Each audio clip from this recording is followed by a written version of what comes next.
Welcome to the Butterfly Effect. I'm Chris Horner. This is the last stage of Tour of the Basque Country. It's going to be an amazing stage. There's no way I can do it justice up here on the Butterfly Effect. You guys need to go back and watch the whole 80 kilometers because it was an absolutely thrilling stage all the way from 80 kilometers to the finish of today's race.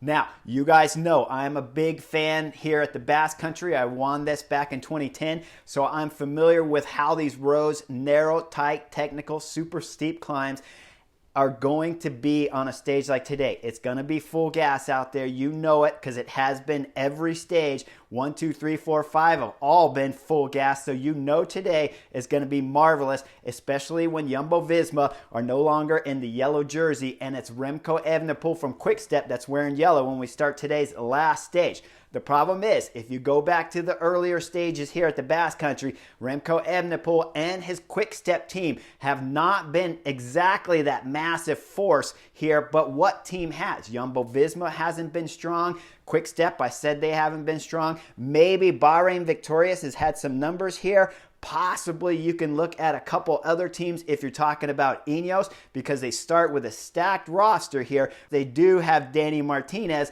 when you're talking about riding second on the general classification. All the other riders, though, from Ineos, Adam Yates has lost some time. And of course, the other 5 riders have all lost time throughout the last 5 stages here at the Basque Country. So when the racing starts, we're going to see 3 riders in the front group. It's Davide Formulo from UAE Team Emirates. Now, we have seen these guys aggressive throughout the Basque Country, but they haven't been able to pull a stage win. With Davide Formulo up there is my old teammate, Tony Gallopin. Now, Tony Gallopin, I've known him since he was 5 years old, and I stayed at his uncle's house when I was in France there near Paris in Étampes. Now, the other third rider up there in the front is going to be Nelson Oliveira. Oliveira is an ex-teammate of mine too. So, these 2 guys I'm very familiar with, and Nelson Oliveira, he's riding for Movistar. So, when you look at this dynamic here of the 3 riders up front, right away, every time when the racing comes on, you want to see that front break and you want to know, are there riders in that front break that have riders in the top 10 on the general classification? And yes, there are. Davide Formula has Marc Soler, UAE Team Emirates, and then Nelson Oliveira, of course, have Enric Mas in the top 10, who's solidly trying to win today here at the Basque Country overall. So, with that gap at 2 minutes, it'll extend out to just under 4 minutes, I believe about 3:45, but it's Team Ineos riding the front back there with Omar Fraley and Geraint Thomas. Now, when we go back to stage 2, I told you guys that was a knucklehead tactic to be riding the front. Because at stage 2, Christian Rodriguez was a threat on general classification up there. So Ineos had no reason to ride. They rode still that stage, and they are knucklehead. Now today, is this a good plan? Absolutely, this is a good plan. Those small details have changed. When you look at the break of 3 riders up there, no one is a threat on general classification at all, with the Movistar rider Nelson Oliveira being the biggest threat, but he's still way minutes back down on the general classification. So Ineos with Danny Martinez sitting second on the general classification, they want to ride full gas here because they want Remco Evenepoel and his Quick-Step teammates to be dropped as fast as they can. When we're looking at this group with about 45, 50 kilometers to go, that group's probably about 60 guys.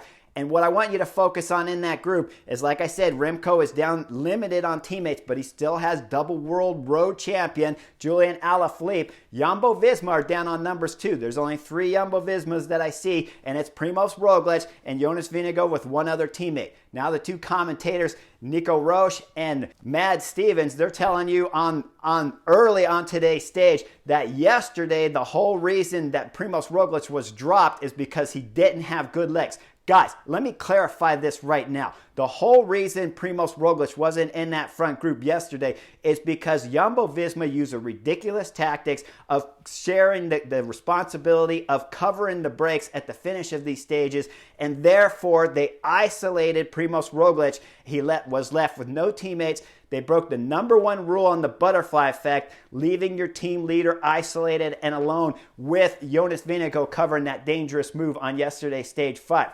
But at this point in time, we do not know exactly where Primoz Roglic's form was yesterday because he never tried.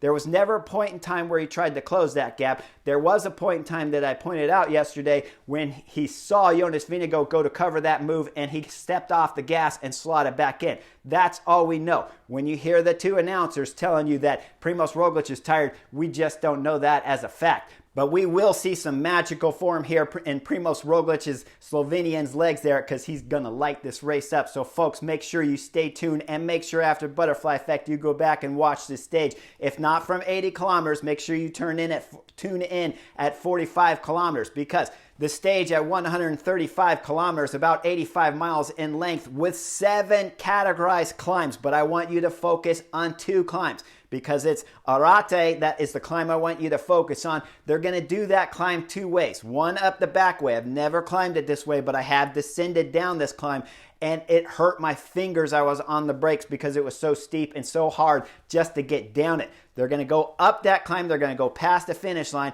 They're going to do one more penultimate climb, and then they're going to come back up Arate one last time for the fabulous drama display that we're going to have here on today's Stage 6 of Tour of the Basque Country. So with 45 kilometers to go, the break of 3 is up the road. Tony Galopin is the first to come off. It's followed shortly by Nelson Oliveira as Davide Formula, UAE team Emirates, is trying to go solo here on the last stage of the Basque Country.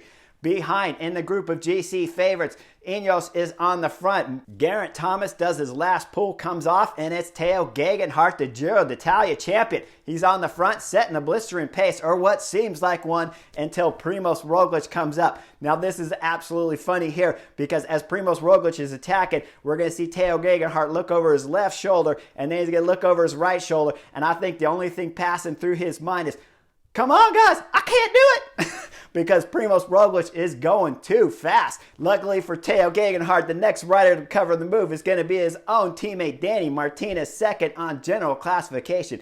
He'll cover Primož Roglic's move. Vlasov is there for company. And then Enric Mas, Movistar, is with the Slovenian. Now that adds amazing amount of force up the road. And behind it is Remco Evenepoel. Quick step. He's on his own at the front with no help, because coming out the back is Julian Alaphilippe. That means Remco Evenepoel is in a lot of trouble at this point in time, especially when we see Jonas Vingegaard bridge across up to the 4 leaders up there. Now there's chaos going up the Arate climb here, up the backside, as everybody is mano a mano back there. The only person getting any help at all, Bahrain victorious Pale Bilbao, he's got his teammate back there, Gino Mader, that's trying to close the gaps. Now, Remco Evenepoel does an amazing job. He comes back up to all the leaders there. And then more attacks start as Enric Mas, the Movistar rider, is the next rider to light this race up. He gets a solid selection back there. It's Jonas Vingegaard, Enric Mas, Ion Izagirre, Danny Martinez, and they got a gap on Remco Evenepoel. Remco Evenepoel, at this point in time, when he crosses the summit, we're going to see him look back. He's checking to see what his situation is, and it's dangerous at this moment, I can tell you. But in my professional opinion, at this moment, I think I would have sat up. When he looks behind, you can see 2 Bahrain victorious riders back there, Gino Mader and Peo Bilbao. You got to believe that Peo Bilbao on general classification would help Remco Evenepoel at this point in time. Remco Evenepoel decides to go solo, and the 5 leaders up front with about a 20-second gap on the quick-step rider. As they start to descent, now this starts to get crazy, because they'll pull back Nelson Oliveira, the Movistar rider, and directly he'll get on the front and start chasing. Now when they get on the descent proper, it's technical, it's small, it's dangerous turns. Davide Formula still going solo. We don't really know what's happening while I'm sitting on the couch. The camera all of a sudden starts to focus on Peo Bilbao, Bahrain victorious rider. Somehow he had leapfrogged from the group behind Remco Evenepoel, past Remco Evenepoel, caught the favorites up there with Mas, Nelson Oliveira, Jonas Vingegaard, Jan Izagirre. He catches those guys. Now, all of a sudden, Peo Bilbao is on the front. Now, at the same time he's on the front, he's doing an interview on the television screen here. There's split screen. He's giving an interview talking about how he's from this area. He knows these roads. And now you certainly are believing the interview, because he's at the front of this group on the descent, and he is lighting it up. The only problem for Remco Evenepoel, he wasn't able to stay with Pello Bilbao when he bridged up to the leaders. While I was sitting on the couch, as the commentators were yelling that this is Pello Bilbao on the front, I'm thinking, I don't know how anyone could go down the descent this fast. He has been absolutely unbelievable through the curves and the technical descent here. As he's going through the left turn, though, there's going to be a crash behind. It's the Movistar duel back there. Nelson Oliveira, my old teammate, will go down hard. Enric Mas will go down, and that'll cause another split back there with the favorites. With 28 kilometers to go when they reach the valley, it's Pello Bilbao on the front. He's got company with Jonas Vingegaard, who survived the descent, and then Vlasov is there, the Bora Hansgrohe rider. He has been fabulous throughout this stage so far. They got company with Jan Izagirre. Behind Remco Evenepoel is still chasing, but he now has second place rider Danny Martinez, who got dropped on the descent from the speeds of Pello Bilbao. So you have first and second chasing multiple riders in the top 10 up front, with Vlasov throwing in massive digs. Jonas Vingegaard's throwing in massive digs. Jan Izagirre, Cofidis rider, is on the front throwing in massive digs. And of course, Pello Bilbao is going hard on the pedals too. So the two riders, first and second on the general classification behind, got their work cut out for them. Now, in that group back there with first and second, led by Remco Evenepoel, is the UAE Team Emirates rider Marc Soler. Now, with 27 kilometers, only 1 kilometer later, up front, that group of GC favorites there being led by Pello Bilbao on that daring descent. Now they catch Davide Formula. At my mind, when I'm sitting on the couch, UAE Team Emirates, I'm thinking, why don't you drop Davide Formula out of this front group now and go back to the Marc Soler, Remco Evenepoel led group back there and have him start chasing? Because let me remind you guys, Marc Soler, we saw him have fabulous legs yesterday. He held off almost 5 teams chasing him throughout stage 5. Now he's back there with first and second on general classification. But at over a minute back on the general classification, I gotta believe when this group comes back together. Remember, there's no Movistar riders now. They've crashed out. Nobody has team help up here. So if Davide Formula drops back to that second group, helps pull that group up to the front group, that will give Marc Soler, who probably has the biggest leash for room to maneuver out of this group of GC favorites, if they can just bring it back in time. Instead, Davide Formula is always sitting on that front group. Now behind, to be fair, UAE Team Emirates, Marc Soler sits too, because there's only 2 riders riding in that group back there, with Danny Martinez and of course Remco Evenepoel doing full big pulls. We'll see Remco Evenepoel argue with the Bahrain victorious rider Gino Mader, but you know Gino Mader's not going to pull because he has his teammate up the road already, Pello Bilbao. So Remco, stop arguing, just get down to business and do the job. They do. They will over the next climb on the descent. Somehow we don't see it on television, but Remco Evenepoel and Danny Martinez must have blitzed this descent through the corners, because that second group has split up into pieces. And let me remind you guys, it's Primoz Roglic back there that was in that second group. He gets gapped on the descent as there's only 2 riders, Danny Martinez and Remco Evenepoel, that bridge up to the front group of 5 up there. Now, just behind, I'm going to show you guys, Marc Soler jumps from the remnants of that second group, and he's going solo across to the front leaders. And still, Davide Formula is sitting on the front group back there. But he's been in the break all day long, so there's not much of a chance he has of winning today's last stage, when we're going to have a final summit finish here on stage 6. So, Davide Formula, you got to drop out of that group. You should have dropped out a long time ago at the summit of Arate to begin with 40 kilometers to go. But okay, you haven't jumped out of the group when it's Marc Soler bridging across to the front group, though, and he's solo back there dangling off the GC favorites. You gotta drop out of the move and go back and get your teammate who has a shot at winning this last stage here at the Basque Country. Instead, what does Davide Formula do? Well, it's another attack from the front GC favorites there with Danny Martinez, and Davide Formula is in the group with those guys. That group will get brought back, but it was split up into pieces all over, and Remco Evenepoel, the GC leader here at the Basque Country, was struggling to get back up to all the GC favorites up there. Now when they enter the town before they start the last and final magnificent cold Arate here in Spain, it's the still a sprint time bonus on the line with about 8 kilometers to go. Man, the organizers, they were devilish here in putting the sprint bonus right before the start of the last climb. But Remco Evenepoel wants maximum time because he's still only 2 seconds ahead of Danny Martinez. At this point in time, though, Remco Evenepoel looks like he's been suffering on all of the climbs. I don't know if this was the wisest of ideals, but with about 700, 600 meters to go, Remco Evenepoel jumps on the front and he does an amazing lead out and a sprint all the way in to take first place time bonuses and maximum time on Danny Martinez. But Martinez gets second, so he only loses 1 second to Remco Evenepoel in the general classification behind his Pale Bilbao getting third for the time bonuses.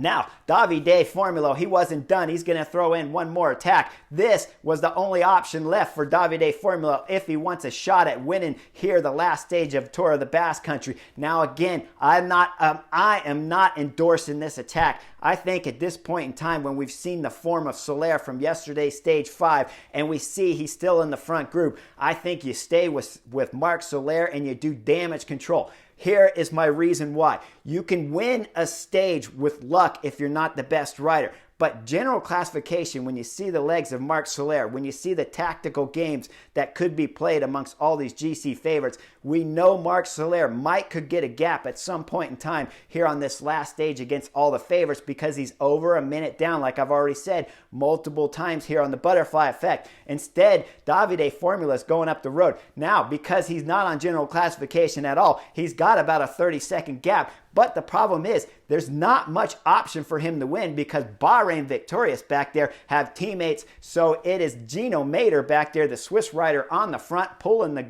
group of GC favorites. And now we know there's going to be a big battle on Arate. Arate's climb is going to be massive difficult. The first passage on the backside was super steep because it averaged at over 10%. Now this side, I've done it before and I've soloed on this climb before. It is incredibly difficult. It's just under 9% and 4.5 kilometers long. So we got a thrilling finish here for the last 6 kilometers of the Tour of the Basque Country. Now, when all the GC favorites up front, Davide Formolo's got about a 30-second gap, like I said.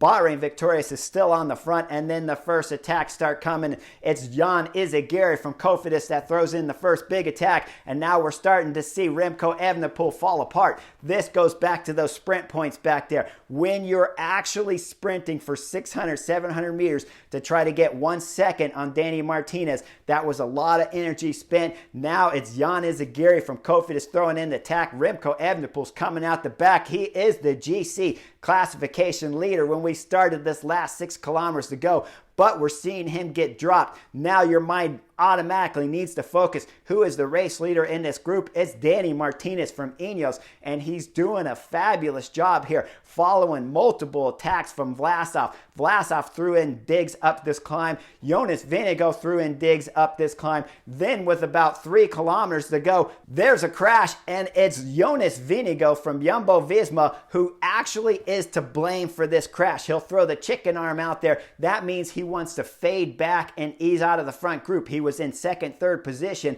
On his wheel was Jan Izagirre, but the problem is everybody's at the limit at this moment, and reaction time when you're a professional athlete going with the best in the world up one of the hardest climbs in Tour of the Basque Country, you're for sure at the limit. Jonas Vingegaard just throws the chicken arm out there, then all of a sudden he does a left turn. It's unbelievable for him to make this move. He goes hard left, overlaps the wheel with Jan Izagirre, and Izagirre goes down onto the ground on the pavement and his bike spread out across the road. Now up front, Vlasov will get on the pedals. We'll see him look over his shoulder, but he is not waiting for the crash victims to remount as the Bora Hansgrohe rider accelerates hard. On his wheel, Danny Martinez from Ineos and Soler. Marc Soler is still there with the front group here on the last stage of Tour of the Basque Country. As they bring back the final rider up front, Davide Formolo gets wrapped back up. Behind, we'll see Jonas Vingegaard. He'll find his way back up to the front group as that group of GC favorites is throwing on the pedals. every time there's a slow in speed, Danny Martinez, who let me remind you is now the general classification leader and has a bit of about 20-second buffer on all the other favorites. So every time there's an attack, you see him follow the attacks, and then now every time it slows, you see him keep it steady. A fabulous tactic here from Danny Martinez because you are race leader at this moment.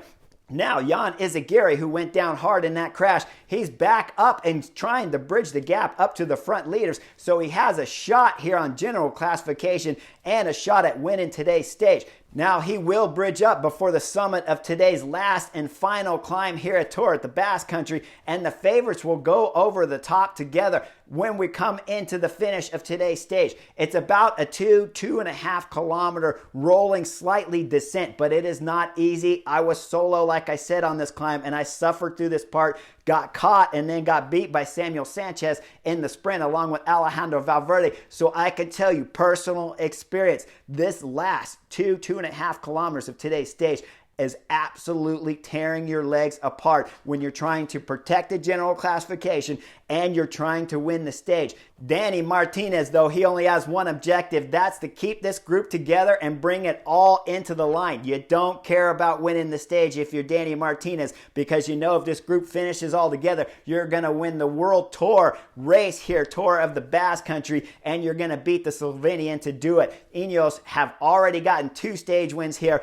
and if he can just control it for the next 2 kilometers, they'll win the general classification. Now, with about 600 meters to go, Marc Soler throws in attack. He wants to lead into the chicane here because every rider, every professional GC rider and the pro peloton that does the Basque Country knows that you have to lead in the chicane if you want to win on Arate. And so Soler is throwing in his last effort onto the pedals with 600. With 500, he's on the front. With 400, he's on the front. At 300, he's on the front. And then Jan Izagirre back there, Cofidis, he knows he's got to go into the last chicane here with the front position if he wants the lead. He jumps in front of Marc Soler, and then on his wheel is going to be Vlasov. When they come out of the chicane, Jan Izagirre is in first place, Vlasov second, Marc Soler's third, and they'll cross the line today with Jan Izagirre, Cofidis, winning today's spectacular last stage 6 of Tour of the Basque Country here on Arate.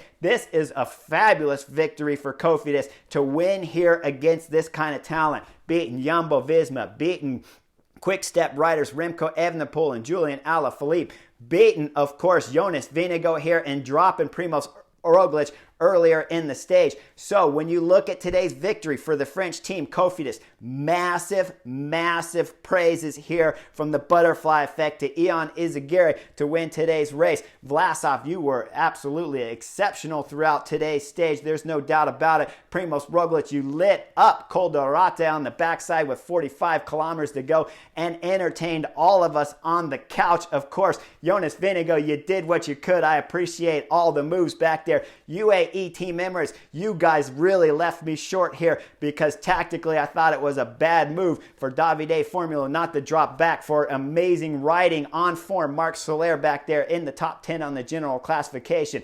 This was a fabulous week of racing, folks. I hope you guys all enjoyed it as much as I did here on the Butterfly Effect, because the Basque Country Leads is the best 1 week stage race in the world, bar none. Nothing compares to it. It is drama every day from kilometer 0 all the way to the end of Arate climb here on stage 6 of the Basque Country. Ineos taking the general classification with Danny Martinez. Congratulations, entertainment, and you were absolutely fabulous on all the mountain stages.